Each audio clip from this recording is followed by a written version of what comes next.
In this conversation, Matt Carr from Carrs Pasties shares insights into the history and growth of the family food business, which has evolved from a small local bakery to a well-known brand across the Northwest. He discusses the importance of family dynamics in leadership, the innovative product development strategies they've implemented, and how they maintain their family values whilst expanding the business. Matt outlines the importance of customer relationships and the challenges that they bring with growth. He shares insights on community engagement through the music mentorship program they founded, and the balance between work and family life, and the significance of leadership styles in a family-run business. He finishes by sharing that he has no regrets in joining the family, and is excited to see how the next generation will take over the mantle in the future. I hope you enjoy.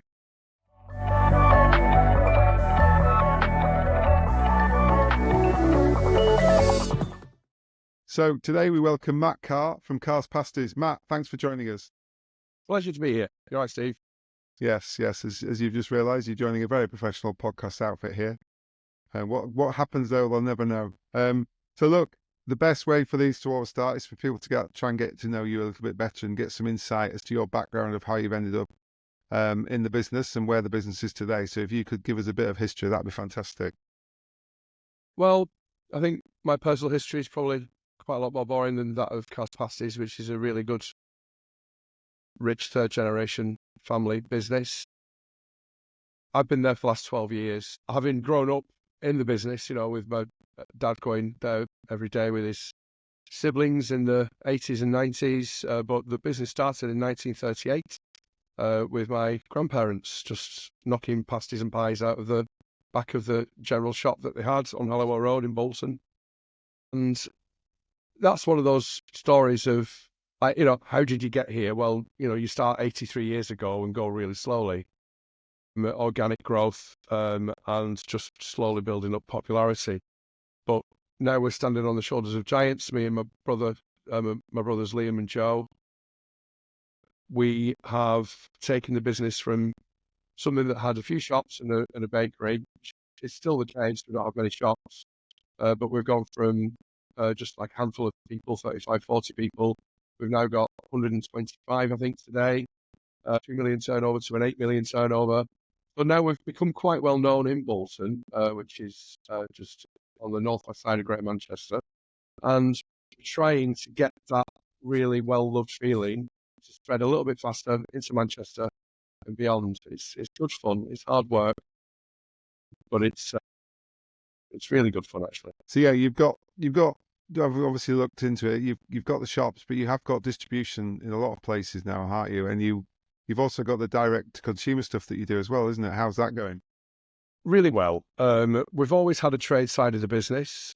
Just popped into my head. My dad used to say our first trade customer, there was a Bolton Wanderers player called Nat Lofthouse. He's quite famous for Very, very scoring famous. a goal, I think, at Wembley. I think that's what he's most famous for.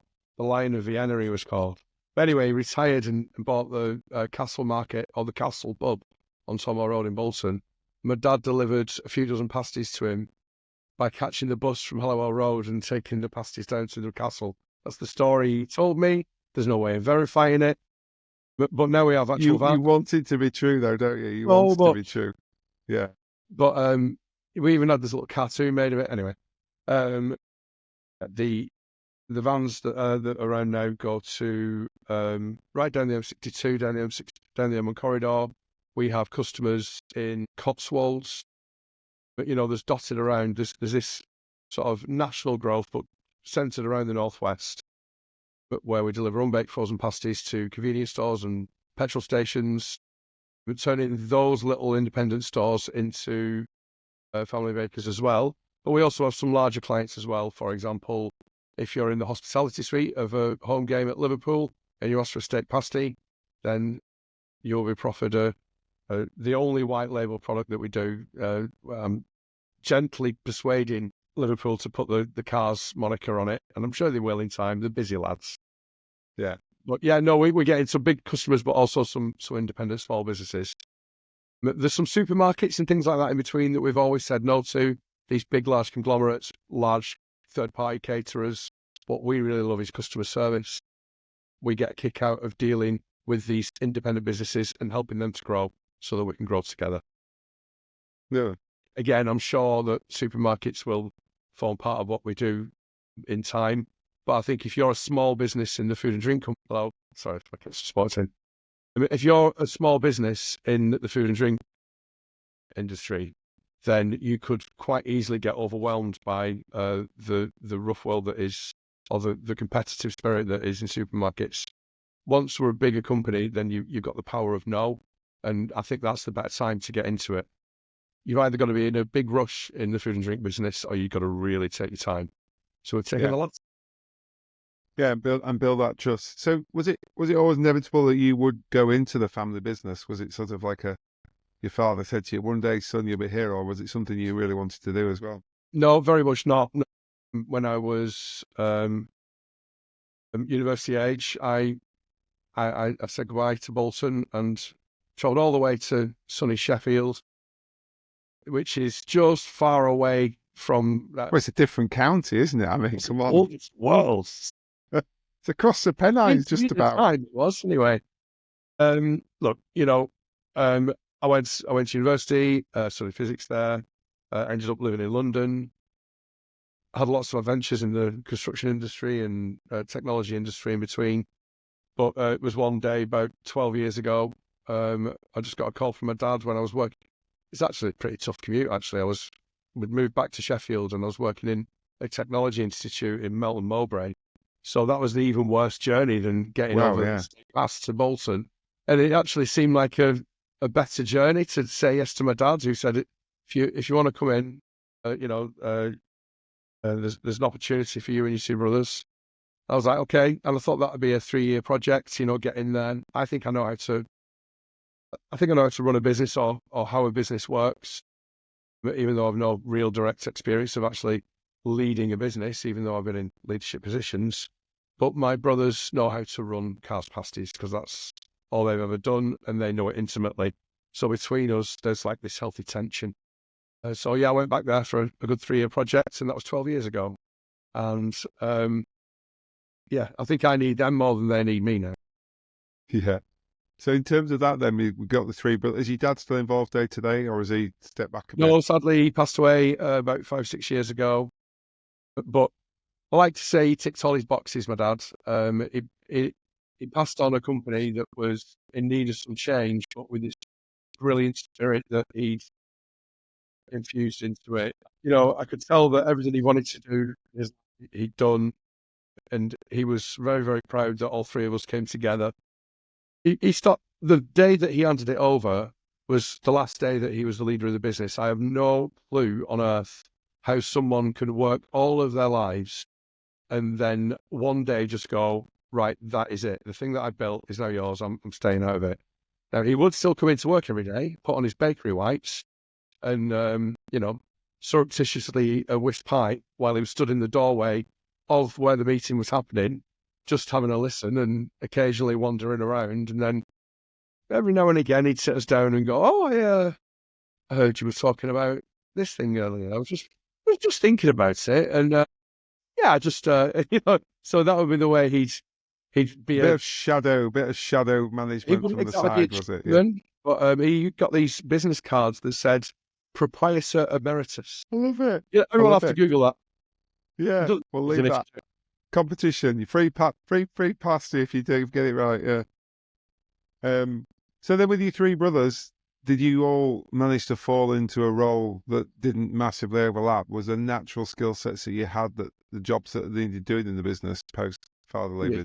So you know how you put leadership teams on courses that include psychometric testing and, all of this. So me and my two brothers have been subjected to those things, or rather when me, Liam and Joe get together, it's more that we're subjected to others, I would say.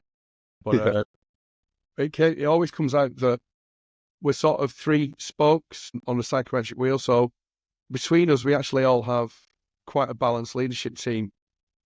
Liam's the heart and soul of the company.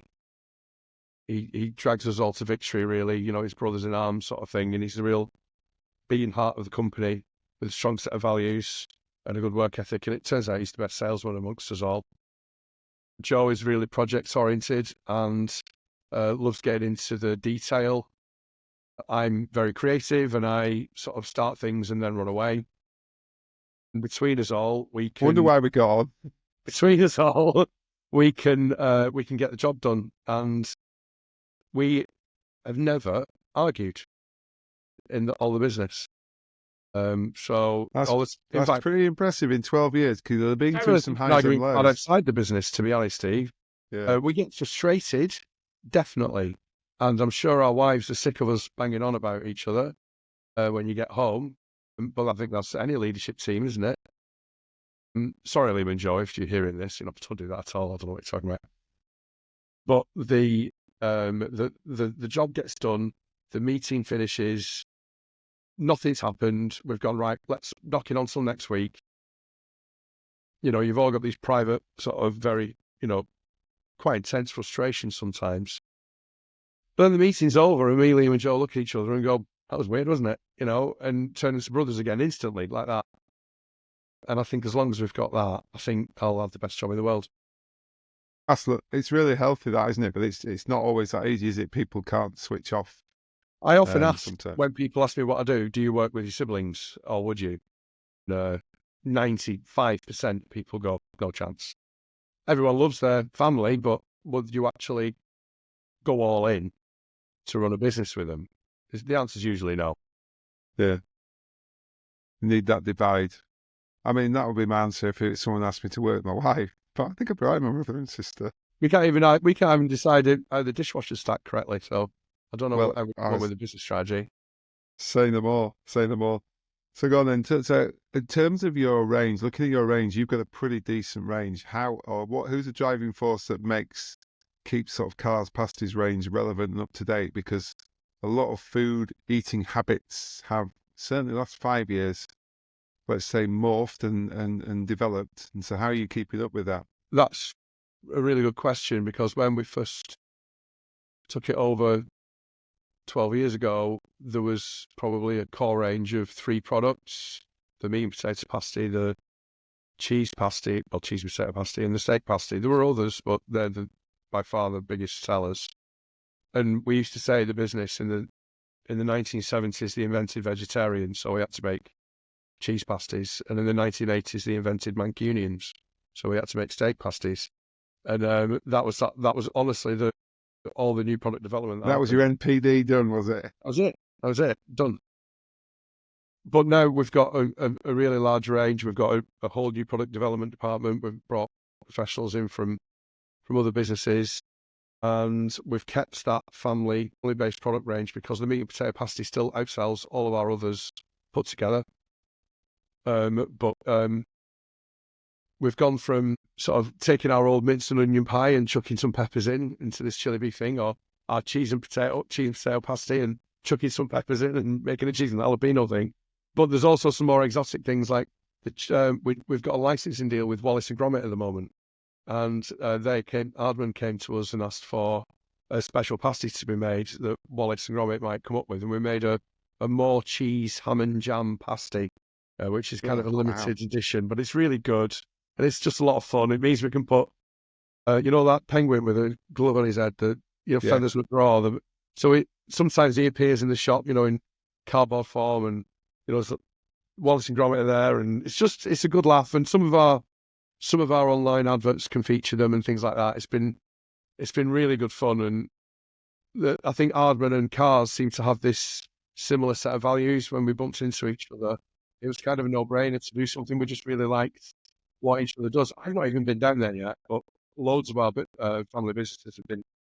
Well, loads of our colleagues have been down there. Just even seen the little room where they move a little men around.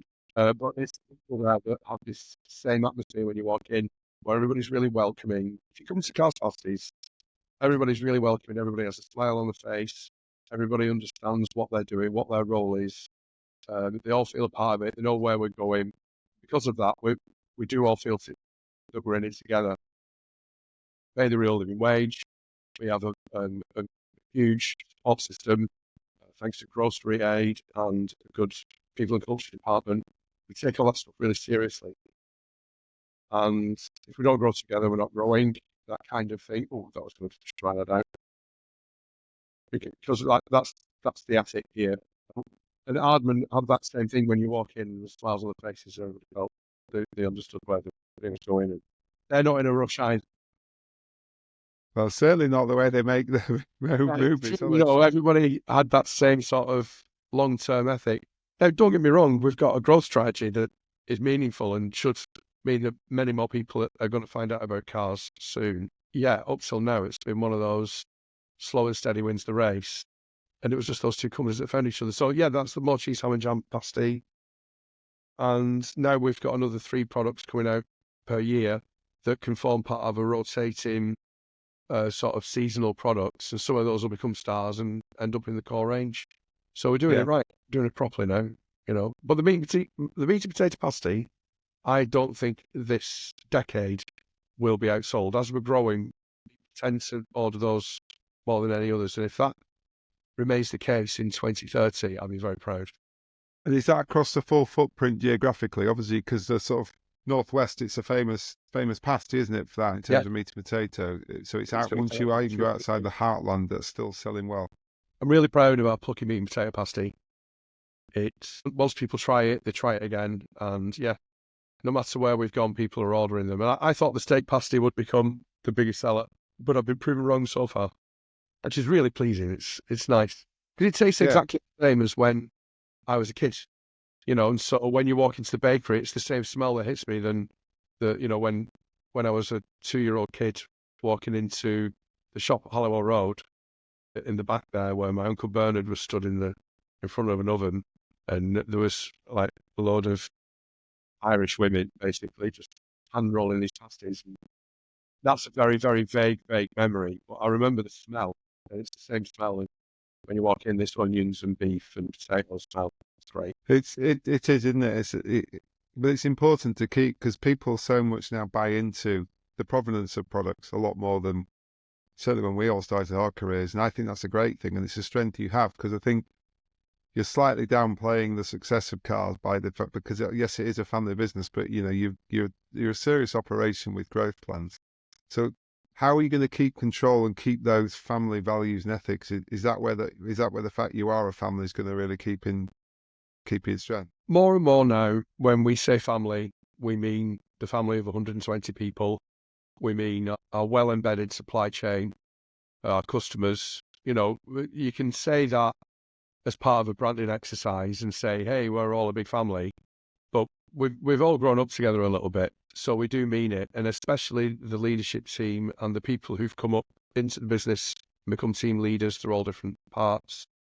And we've hired now senior roles outside the family. For example, Gavin Astley, who is our head of operations, and Karen Phillips, who's just come and joined us to run our finances, not personal finances, of course. That would be, I'm never. If anybody knew how important to you? I really need help with it, but I can't. That's a different thing, though, isn't it? Yeah. Anyway, so Karen's come in to run the finance department, and those senior hires, like my brother Liam, used to run the bakery, but it got to a certain stage where he was a victim of our own success. He didn't come from an operations background. He didn't have all of those qualifications and experience that you need to understand what you need to plan a factory of the future. So we hired that in, but Liam's always on hand if the meat and potato pasty machine needs fixing, because it's like a trigger's broom of a machine. But apart from that, Gavin's really instilled an ethic of health and safety and waste management into the company. And there's some KPIs that are actually driving efficiencies into the company now that have taken effect over the last 4 years since he joined us. And we're a really smart operator now, thanks to Gavin. But, you say that you have to surround yourself with people cleverer than you. And we've certainly done that with Gav, and we will continue to do that. But yeah, we've got a lot of work to be done to make sure that strong sense of family values and an actual value, you don't have to say family before values all the time. Yeah, you're right. Yeah. It trips off the tongue for me.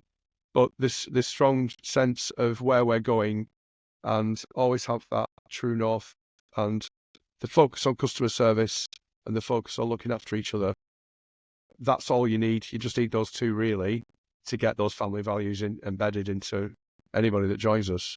So I'm pretty confident that even if there was me, Liam and Joe weren't on the leadership team at all, and we were just living our best lives delivering pasties and working in the bakery again, we will be confident that that will be done because there's those values embedded at the leadership team. So far, so good. Anyway, I think it's interesting, isn't it? If you create something that people buy into and like, then they'll be the advocates for it for you, rather than you three having to constantly drive it, won't they? There's something about the food and drink business, and especially something about this lovely product that we make, that people do become quite evangelistic about it. And there's a sort of a zealotry that comes over when they realise that they can introduce this stuff to their family and friends. They come back and tell us, like Carr's been with us now for 5 months, and every time I see her, she goes, I took them round to my aunties last week, and we had a school do, and I made sure they all had them, or whatever it was. And so they become our ambassadors, and that's kind of how it works with Carrs. We just give everybody the room to become ambassadors. It's good. That's it, isn't it? Because that's naturally how things evolve, isn't it? So how do you think you, obviously, there was an article in the Manchester Evening News, and I don't know whether your headline was slightly tongue-in-cheek, which was, I think it was big in Bolton, next Manchester.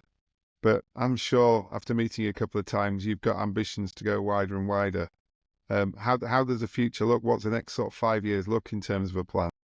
We used to joke that Manchester was our exporting strategy. And, it did seem at one point that there was like this big wall that was only in our own minds that we had to get over. Yeah.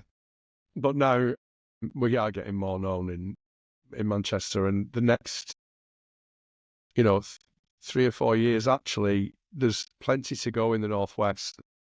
Plenty of people in Bolton that have never heard of us. I'm confident of that. You can't really buy into the fact that you're this very, very well-known brand, because there's a proof by contradiction waiting for you around the corner. And we've got to make sure that we become embedded in Manchester. We've got to make sure that we become a northern product. We've got to make sure that we become an English product, and then we've got to make sure we become a British product. And then and I think we're nothing unless somebody has a sense of ownership of, I like this food, I've introduced it to others. It's one of those best kept secret sort of brands, I think. Yeah. So, before we start hiring Samuel L. Jackson and Robert De Niro to do our adverts, like Jonathan Warburton down the road, we're going to have some fun just doing it out.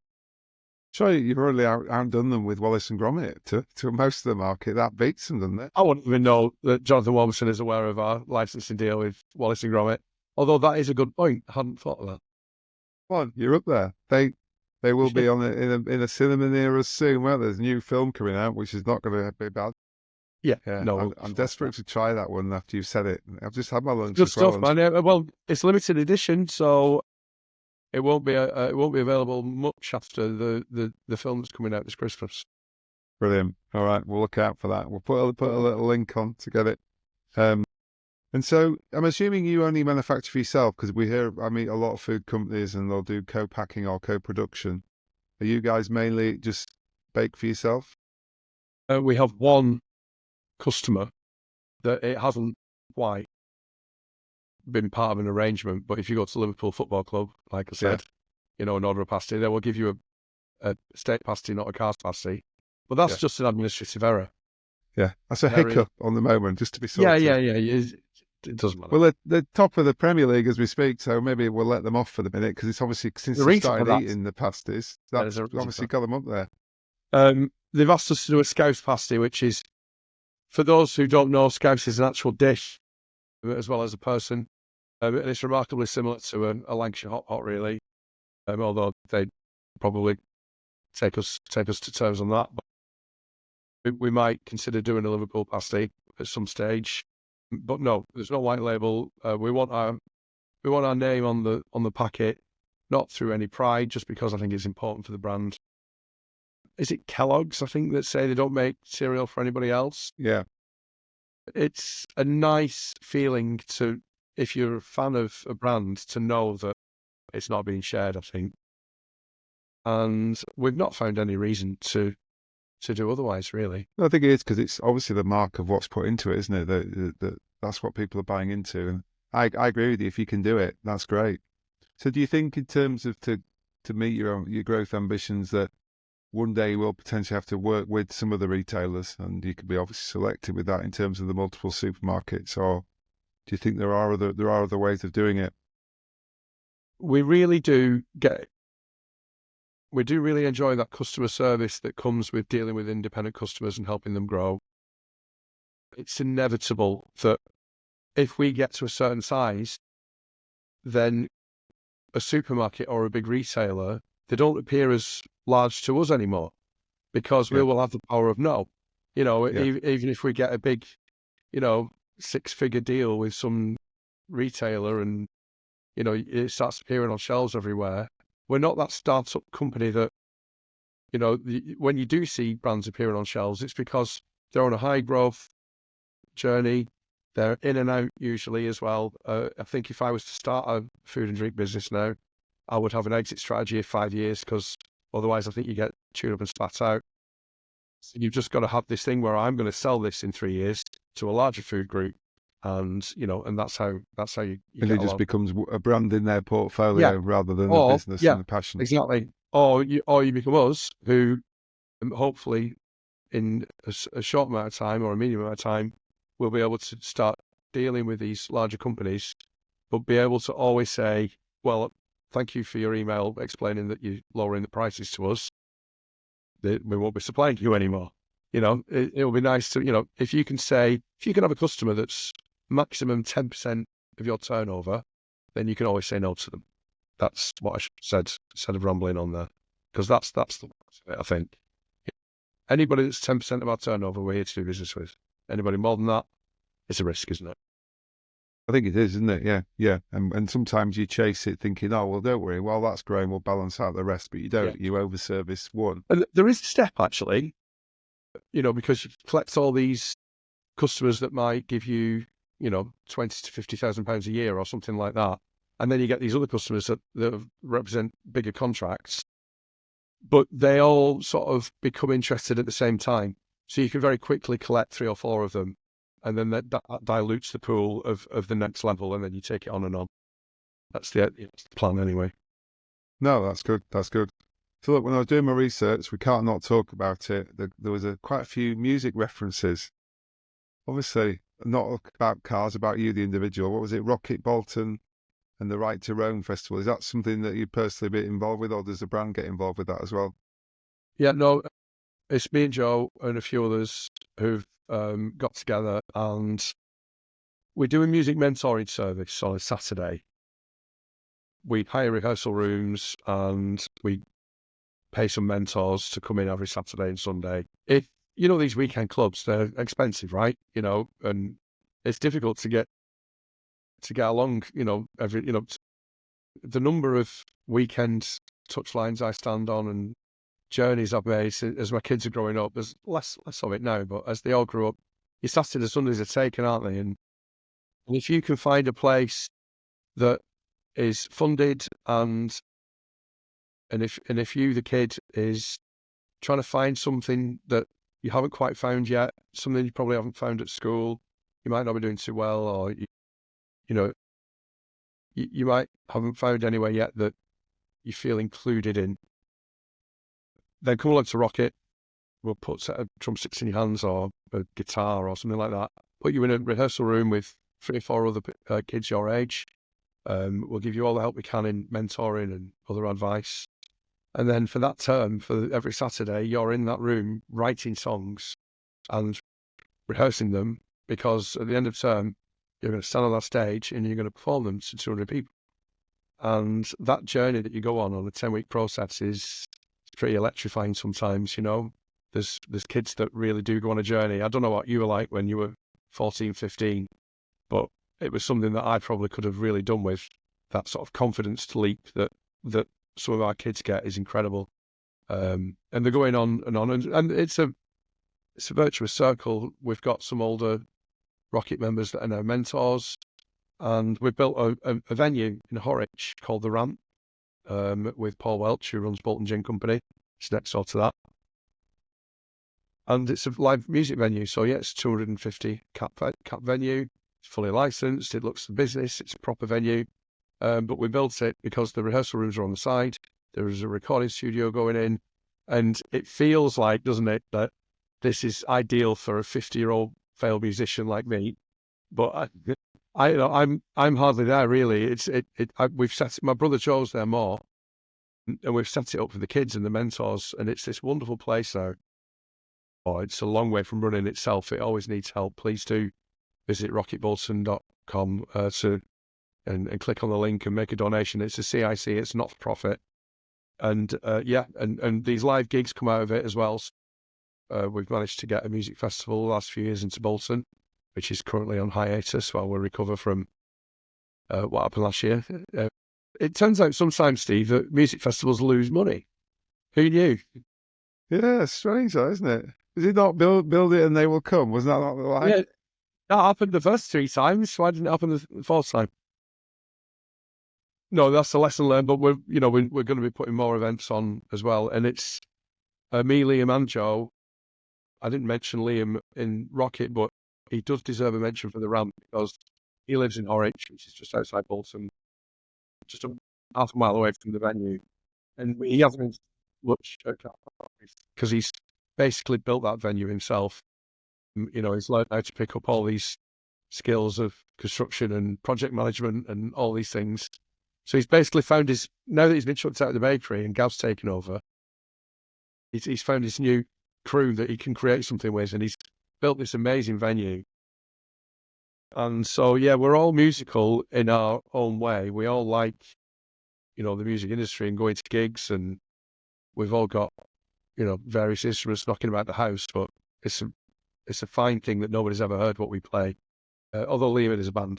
But the way we tap into that, the way we scratch that itch of being passionate for music, I think we've done it in a really good way because there's this other growing business now with some really good stories attached to it. We're really proud of it.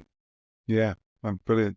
So, because one of my questions was going to be, any business, but certainly when you run your own business, but then when you add in the family element, have you found it hard in the past to switch off, or is music actually one of the things you use to be able just to be yourself, be Matt, and not part of the Carrs empire? Personal question, Steve, isn't it? There you go. Told you it's therapy. Yeah. Let's have a think about that. Yeah. I think I've got 3 lads myself, and talking about weekend clubs and things outside school as they develop, everyone gets new interests, don't they? And I'd always allow them to try things, and then maybe if it doesn't work out, well, quit it, right? Because that's what happens. You find a passion, it's not exactly what they thought it was going to be, and they want to leave. Yeah. Well, they can do that as many times as they want, but we've got a piano teacher that has been coming around every week, and they have to sit down and they have to learn the piano and they can't ever quit that. As long as they're in the house, you're doing piano lessons, because that's what happened with us. And you go out into the world with this element of you that is able to do this thing, not to any great standard, but it does become part of you, and it is a way to unwind. And as long as nobody on earth ever hears what happens on that piano, it's just between me and the piano, thanks. Then it can be therapy, it can be a way to just sit down and, pick up a guitar or noodle around with some music software on your phone or whatever it might be. If you can do that, I really believe, and it doesn't matter if you've never done it before, if you're looking for something, to a skill to pick up or a hobby, I'll always say there's stuff on your phone now or on your computer where you can become a musician really, really easily. You don't have to be super talented, but there's this great satisfaction that comes from it. And that is definitely something that's part of what me, Liam, and but it's also something that's growing at Rocket as well. Yeah, it's a huge part. I'd say music's just as much part of it, my life as a meat and potato pasties. And that's saying something. I was about to say that's saying something with your history. But I think it's important because I think, the world doesn't switch off like it used to do. You didn't used to close the office door and drive home and you'd be done. We are bombarded all the time. So I think it's important to make sure you really can switch off, because running your own thing, whatever size it is, where it's just started or whether it's mature, is a lot of work. And I think it's good that people understand that you're allowed to sometimes feel like you need to put different hats on maybe at times. Otherwise, you're no good at home, you're no good at work then, are you? Oh, that's right. And I think that there's a lot to be said for having a work-life balance and this work-life separation. But you're right, in this, after COVID, once everybody learned that working from home could be a thing, and that now in 2024, that's sort of going back now, and we can't make pasties at home, but there's a number of jobs that you can do in the business where things have become more flexible. The problem with that is that 9 to 5 can bleed out into, all day. And I think more than having something like music to switch off, or family or hobbies or exercise or whatever it is, I do think it's important to be able to switch modes and put that different hat on and just take work away. As soon as we're done here, it's 4:30. My wife is going to be home later, and my kids are just coming home from school, and I'm going to switch off now. I'm going to go and make the dinner, and then I'll do the rest of my day at 7 p.m. or something like that, and finish off my emails or whatever, or have an existential crisis about all the things I said on this podcast. What was I saying? What was I saying? Why did I say that? Yeah. So yeah, I think it's important to switch. Yeah. It's a good point, that though, isn't it? And there are elements you can do on your own terms. And like you say, I always do that. I like to, when I get home, I've got a younger one who's only 9 plus some 20-year-olds. So it's, it's a really interesting mix. Luckily, the big ones are at uni at the moment, but having that time, it's only a couple of hours. You've got to stop being selfish and think of them, like you've just said there. Then you can switch back on again. And that is the plus of it. Now, you shouldn't be then bombarding people with emails at 9 o'clock at night. There's clever things like scheduling and stuff you can do, but it does allow you to feel a bit more in control. We live in a world, Steve, where everybody, I think, knows what the term doom scrolling is now, where you can find yourself lost in your phone, looking at shorts on YouTube, or, it's really clever, isn't it? It sort of sucks you in. It sort of really draws the eye, and you can be lost in it before you realise that 5 minutes has gone by. And that's sort of giving you, now that the brain's got that mechanism, you can do the same with work.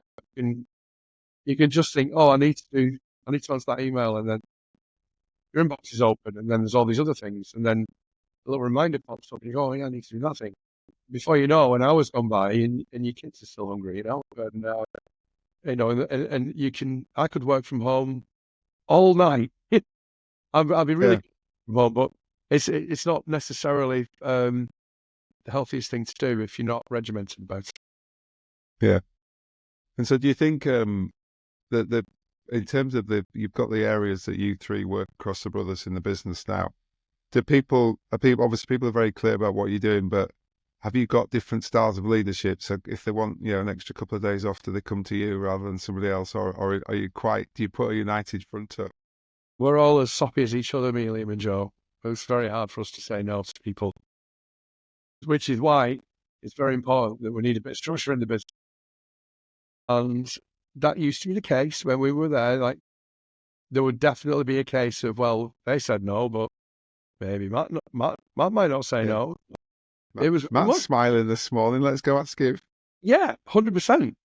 And now they all know, finally, that if somebody asks us a question, Joe is more of the MD role. He is in the detail day to day. Me and Liam are kind of on the fringes now, sort of, in commercial roles and other things. But we all know now, if somebody asks us a question of any kind of importance, our job is to know who to point them to. Oh, that's not me, that's Gav. Oh, that's not me, that's Karen. Oh, that's not me, that's Keely, Judith, or Chris, or whoever it might be. And that's something that we had to get used to, I think. I think we've forgotten that we've had to get used to that, when it's now a bit more natural to be able to do that. And actually, thinking about it, it's evolved now. People aren't asking us questions anymore because we've managed to put some good structure in, and there's daily huddles everywhere, and weekly team leader meetings, and then bi-weekly manager meetings, and then these managers come into the team leaders, and then that all gets put up into a monthly leadership team meeting.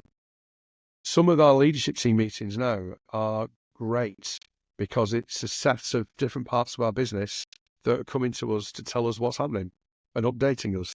And there are very few problems that are actually escalated up to that point where it needs to be taken a decision by the leadership team, or even then this is just for the three brothers to come back with an answer. That does happen, but 90% of all decisions made are made without me knowing now, because we've given everybody the autonomy and the responsibility to make their own decisions and But I think understand. also from your behaviour, a framework and structure to know what the right decision would be as well, isn't it? Because that's, you talked earlier about you being slightly a bit of a magpie with new and exciting things, which is where I think a lot of people with an entrepreneurial bit of blood in them are. Yeah. But as a business grows, however quickly or slowly, structure is crucial, because most people want to know, to your point there, who to ask, what's the right thing, what's the process for that, because then that's how they operate within those bits. And whereas, it might frustrate someone like yourself, but you've just got to know, look, I'll be thinking of the next opportunity or thing that we can be doing, rather than the actual keeping this machine running beautifully and smoothly in the background.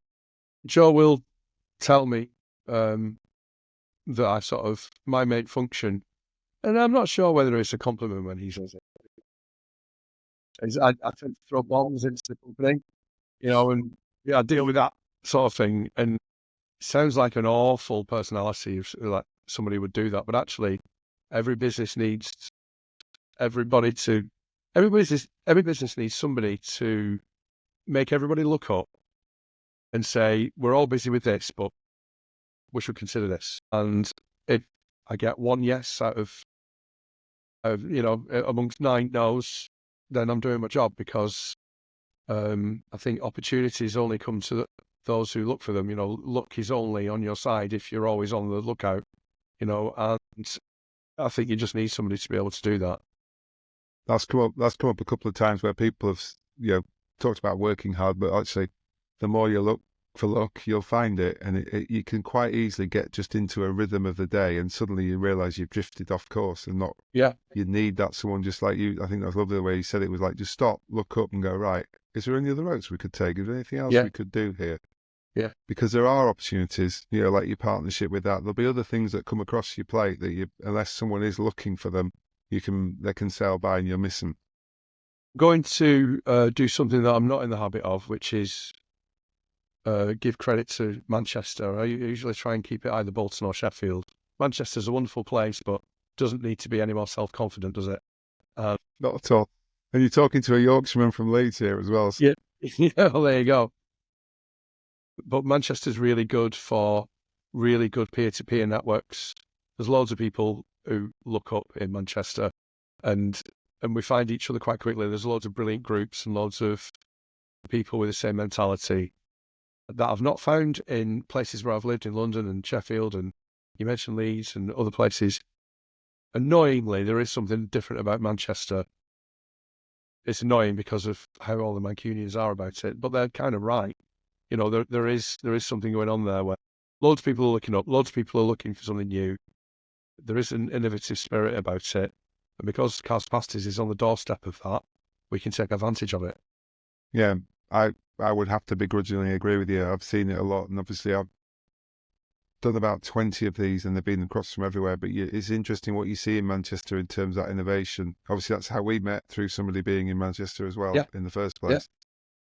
But I think it's not quite easy to replicate, but you've got to try and work hard and get something done in Sheffield, get something done in Leeds, because it brings the city together. We got involved with when Channel 4 was looking for its new HQ outside of London. Yeah, that was interesting, wasn't it?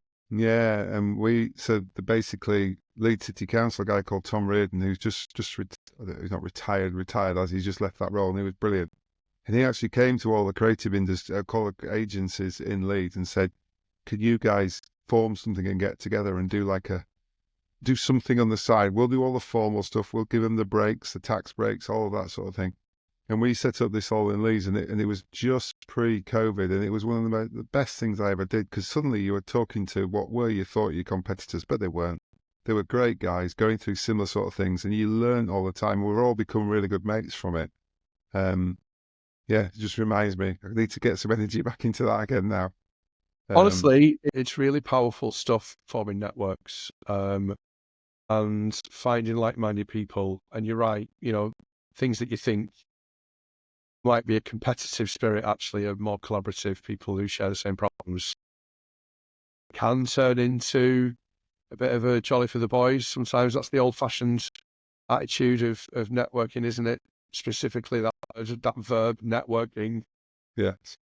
To network, that's negative connotations. I'm not really talking about that. It's more some structured stuff, as well as getting out there and meeting people. Like that's one good thing for, I would say WhatsApp is really, really good for peer-to-peer networking. If you can get to an event that has a group created to it. I'm an ambassador for an organisation called Be the Business, and other ambassadors, there's about 20, maybe even, there's probably a lot more of us now. We're on this Be the Business Ambassadors WhatsApp thread, and it's everybody from people who make playground equipment up in Cumbria to people who run a pub in Cornwall, or they make cleaning products in the Midlands, or whatever it might be. And if we've got a problem about our business, like maybe some HR issue, or not personal, like HR software, or strategy, or does anybody know this sort of person?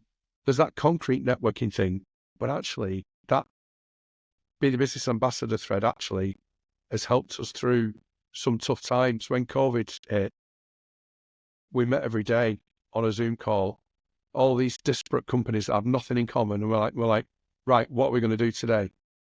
What's next? Has anybody found a solution to this? What's going on with social distancing there? That was like a really good example of when there is an issue, the network can solve it much faster than you can on your own. Yeah. And you take out of that. Someone's always solved that problem before you, haven't they? Yeah. And it still works day to day. You can't do any of this on your own. It doesn't work. No, it's too hard, isn't it? It's too hard. And there is technology there to join you easily, and you could ask a question. It feels easier, doesn't it, through a WhatsApp group than having to ring somebody up and go, "Oh, I'm just struggling with this. Can you help me?" Yeah, I mean that's just one element of it, and you can see 5 people are typing. Like, oh, here we go. Somebody's going to come out of this. Come it's on, the then. ones that you say, "Oh, I've got this problem," and then it just goes bonk, and nobody answers. And you're like, "Oh, all right." I am on this one. Yeah, I am unique. I have created a problem nobody else has ever seen before. Brilliant. Well, look, we've just about run out of time as usual. I'm terrible on this. I need to get your brother to do me some operational advice. But go just a bit of reflection then, Matt. I'm not going to put words in your mouth, but when your dad called you 12 years ago to come into the company, is that a moment you regret or not? No, not at all. I was doing all right for the business I was working at. I was pretty excited about the next steps with that. And I remember it was like real comedy timing. I was like, I can't wait to phone my wife and tell her about this piece of good news I've got about doing well in this company. Which doesn't always happen, I was like, oh, right, this is a me moment. I can call my wife. And my dad called just as I was about to call my wife. Oh, you all right? Yeah, I'm not bad. I've been thinking. Oh, yeah. And I remember that conversation in great detail. It wasn't a long conversation, but it was a quick one because he asked me and I said yes straight away. I said, we'll figure it out. Well, we'll all get back together and we'll figure this out. And that's what we're doing. We're all together and we're figuring it out. That's interesting, isn't it? There was no thinking. So even though you were excited about what was the day job then, you could tell that was in your blood. What's that other reality where I said no? And I watched from the sidelines as my brothers inevitably failed because I wasn't there to save them. That sounds like a perfect note to finish on. Don't clip that. Don't clip that. Oh, no. It was a joke. I need them more than they need me by a million miles. You said that enough to allow one quip at the end. You bought that. You've got no problems with that.